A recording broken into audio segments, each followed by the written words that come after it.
আসসালামু আলাইকুম, সবাই কেমন আছেন? আলহামদুলিল্লাহ আমরা সবাই ভালো আছি। তো যে সকাল আমরা ছাদে আসছি, গোসল করে ছাদে আসছি। আজকে আবার রোদ নেই, রোদ কম আজকে। এই সময় রোদ থাকে অনেক, কিন্তু আজকে রোদ নেই। একটা সালাম দিয়ে দাও। হ্যাঁ দেখেন, দুই মেয়ে অনেক চালু হয়ে গেছে। ওদেরকে গোসল করালাম। আজকে শুক্রবার তো, কালকেও করেছে, আজকেও করিয়ে দিয়েছে। জন্য শুক্রবার যায় জন্য গোসল করে দিয়েছি। গোসল টোসল করে আমরা ছাদে আসছি জিনিস দেখার জন্য। দেখেন, মাশাআল্লাহ মাশাআল্লাহ বলবেন সবাই দেখে। এই একটা গাছই হয়েছে এবার, নয়তো প্রচুর গাছ হয়, আর সিমও হয় অনেক। না তোমাকে বলছি না উপরে এসে গাছ ধরবা না, তাহলে কিন্তু নিচে নামা দিব এখন তোমাকে। এই দেখেন, দেখাই আরো। মাশাআল্লাহ এত সিম আসে, এত সিম খাই, কিন্তু এবার গাছ হয়েছে একটা, এরকম গাছ হয়নি। দেখেন, তারপর আলহামদুলিল্লাহ অনেক সিম আসছে। ওগুলো ছিল না। এখন ছাদে বসে রোদ্রে একটু বসে কতক্ষণ, তারপর আমরা যাব নিচে রান্না বান্না করতে। আজকে রান্নার ওরকম ঝামেলা নাই, কারণ ওর বাবা বাসা থাকবে কালকে। কি কি এটা? তোমাকে এরকম বলছি গাছ ধরবা না তুমি, তাহলে তোমাকে নিচে নামা দিব আমি। যাও রেখে আসো ওইটা, ওই বালতিতে রেখে আসো, ওইটা একটা গাছ হবে। যাও যাও, ওই বালতিতে রেখে আসো, একটা গাছ হবে ওইটা।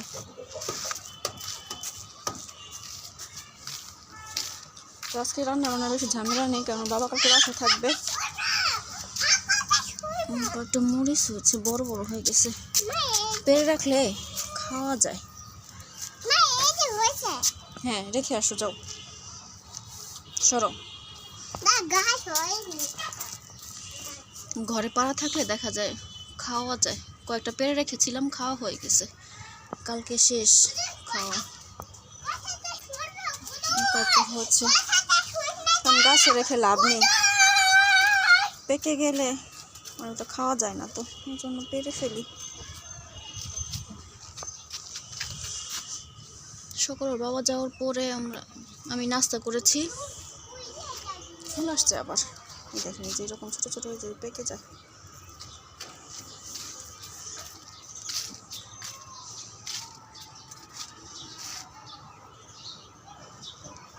গাছগুলো কেমন হয়ে গেছে।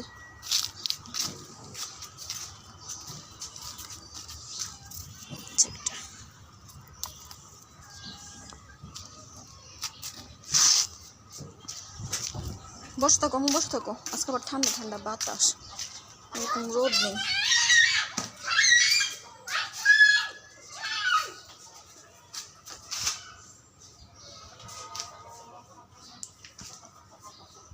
খরগোশগুলো ঠান্ডা কেমন করতেছে। ঠান্ডা আজকে একটু ঠান্ডাই। ঠান্ডা বলতে কি, রোদ উঠে নেই আজকে। বলছি না তোমাকে আমি নিচে নামা দিব এরকম করলে। এদিকে আসো। ছোট মেয়েটাই ভালো, চুপচাপ বসে বসে খেলে। আর ওর ছাদে নিয়ে আসলে অনেক বিরক্ত করে, জন্য ওর ছাদে নিয়ে আসি না আমি। এই সরো।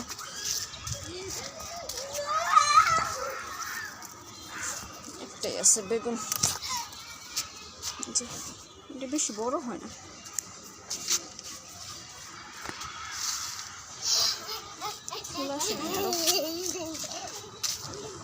ছাদে আসলে কিছু না কিছু নিয়ে যাওয়া যায়। আজকে একটা ওর বাবা নিচে এত বড় একটা ইঁদুর মেরেছে, হ্যাঁ ইঁদুর মেরেছে। ইঁদুর কি, কালকে সুইটি রাত্রে মেরেছে। নিচে একদম জায়গা গর্ত করে ফেলে। আমরা ভাবছি যে বেজি টেজি আসে, তা বাবা সকালে ডাকতেছে, দেখে যাও।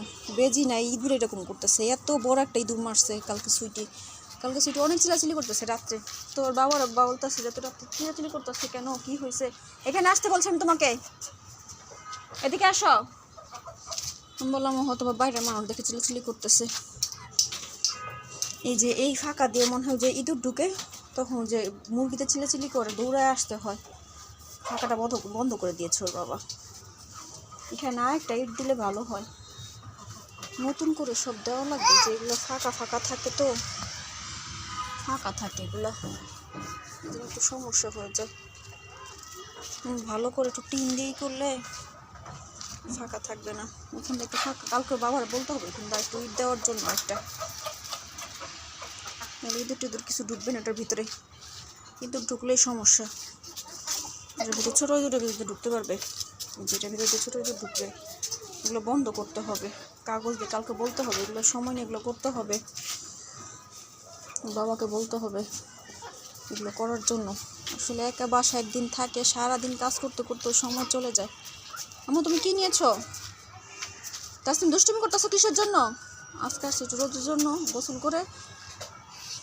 আজকে রোদ নেই, মাশাআল্লাহ বড়টি বড় হইতেছে দেখেন, বড়টি বড় হইতেছে। গাছটা ঠিক মতো বেঁধে দেওয়া লাগবে। বাবার এর আগে আমি বলছি, তখন ফুল ছিল, তখন বাবার বলছি কি গাছটা একটু বেঁধে দিও। এত কাজ কিভাবে করবে, সারাদিন বাসা থাকে আর এটা ওটা করতে করতে সময় চলে যায়, ওর সময়ই পায় না কাজ করতে করতে। বাসায় গাছ কাটছে একটা কাঁঠাল গাছ, এটা দিয়ে ফার্নিচার বানাইতেছে। এর আগে বানিয়েছে খাট, এখন আবার বানাচ্ছে ওয়ার্ড্রপ।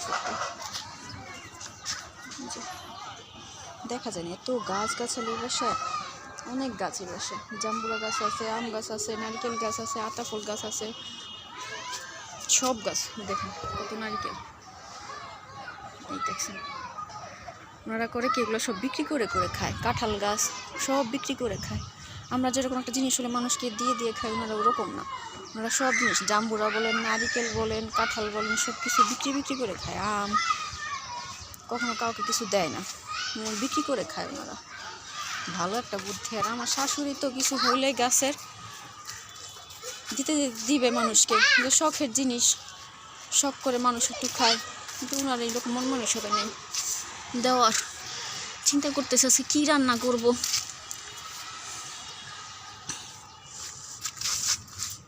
পুঁই শাক আছে গাছের, কালকে শাক খেয়েছি লাল শাক, আজকে আবার পুঁই শাক খাবো নাকি। বাবা রাত্রে এরকম শাক খেতে চায় না, একটা সমস্যা। যে পুঁই শাক আছে থাকলে কি হবে, বাবা এরকম শাক খায় না।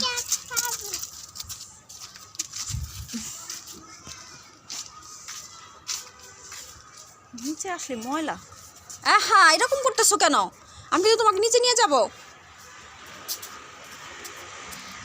বুঝতেছি না।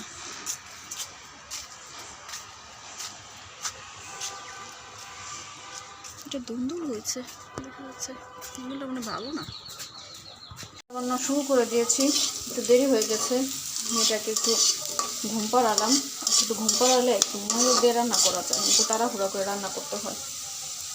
যে এখন রান্না করতেছি আমি আজকে একটু অন্যরকম একটা রান্না করতেছি, যে আমি দেখেছি, তো ট্রাই করে দেখি কেমন লাগে। আলুগুলো ভেজে নিয়েছি, আগে যে ডিমগুলো হালকা করে ভেজে নিয়েছি, ওই তেলে আলু ভেজে ভাজতেছি লাল লাল করে। তারপরে ভাজা হচ্ছে কি মিষ্টি কুমড়াগুলো। এক জায়গায় আমি দেখেছি, একবার একটা ইউটিউবে দেখেছি এক চ্যানেলে, তো এই জন্য আমি একটু ট্রাই করে দেখি কেমন লাগে খেতে। সব রকমই খাওয়া দরকার। এই যে শাক নিয়ে আসছি গাছের থেকে, এভাবে সব একসাথে উপকরণ দিয়ে আমি এগুলো রান্না করে নেব। আলুটা ভাজা হয়ে যাচ্ছে, লাল লাল করে ভেজে নিব আলুটাকে। আলুগুলো ভেজে নিব, তারপর হচ্ছে মিষ্টি কুমড়া ধরে ভাজবো। আলুগুলো এখন তুলে নিব। তো ওই তেলে আমি আগে মিষ্টি কুমড়াটা ভেজে তারপরে শাকটা ভেজে নিচ্ছি।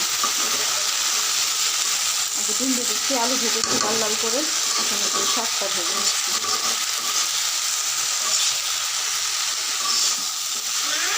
বলো কি রান্না করেছো?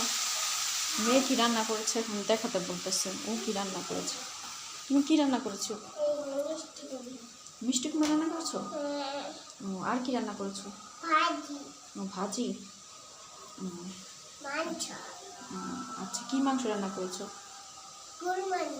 গরুর মাংস। কার জন্য রান্না করেছো? ওদের জন্য। আচ্ছা ঠিক আছে,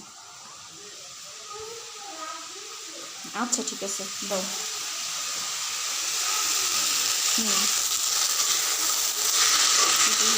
ভেজে নেব মধ্যে, তোমার ভাজা হয়ে গেছে প্রায়। আমি ঝোলটা কষাতে দিব, মশলাটা কষাবো। এটা আমার ভাজা হয়ে গেছে। এটার মধ্যে আমি হালকা একটু লবণ দিয়েছি আর একটু চিনি দিয়েছি, কারণ মিষ্টি কুমড়া আমাদেরকে চিনি দেওয়া লাগে। নানি বলতো সবসময় যে মিষ্টি কুমড়া রান্না করলে চিনি দেওয়ার জন্য।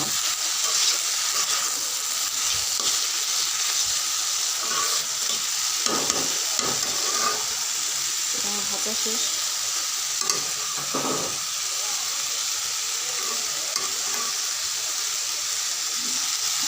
নামিয়ে রাখবো। যেমন ভাজা হয়ে গেছে,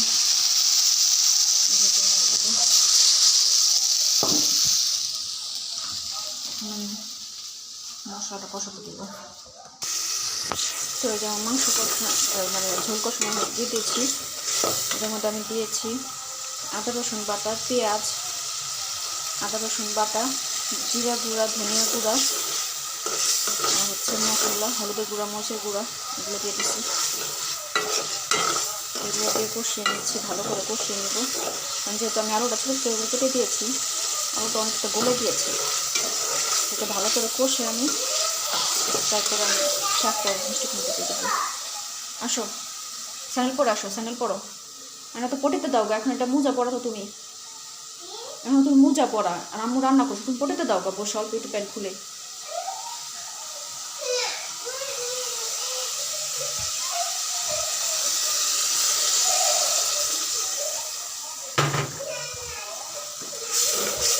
একটু পানি দিয়ে দিলাম, এটা দিয়ে কষানো হয়েছে। আলুটা অলরেডি গলে গেছে, তারপর একটু পানি দিয়ে দিলাম, তারপর একটু বড় কষলাম। এটার মধ্যে শাকটা আর মিষ্টি কুমড়াটা দিয়ে দিব। তো এই তো আমার রান্না শেষ। আপনার সাথে ডিটেলসে শেয়ার করতে পারলাম না, ছোটো মেয়েটা ঘুম থেকে উঠে গেছে তো এই জন্য। আর একটু ঝোলটা শুকালে নামিয়ে ফেলবো। এখন ভাত বসাবো, গরম পানি দিয়ে দেবো। আর এখানে ডাল কষাতে দিয়েছি, রান্না শুরু করতেছে। বলো, তাড়াহুড়ো করে রান্না করতেছি। তো সবাই ভালো থাকবেন, সুস্থ থাকবেন, আমার চ্যানেলটা সাবস্ক্রাইব করবেন, লাইক কমেন্ট শেয়ার করবেন, আমাদের জন্য দোয়া করবেন, আর মেয়েদের জন্য দোয়া করবেন, আর মেয়েদেরকে দেখে অবশ্যই মাশাআল্লাহ বলবেন। আল্লাহ হাফেজ, আসসালামু আলাইকুম। আল্লাহ হাফেজ দিয়ে দাও, আল্লাহ হাফেজ। তেমনি আল্লাহ হাফেজ দিয়ে দাও, আল্লাহ হাফেজ দিয়ে দাও। এখন মুড ভালো না, জন্য আল্লাহ হাফেজ দিবে না। আসসালামু আলাইকুম।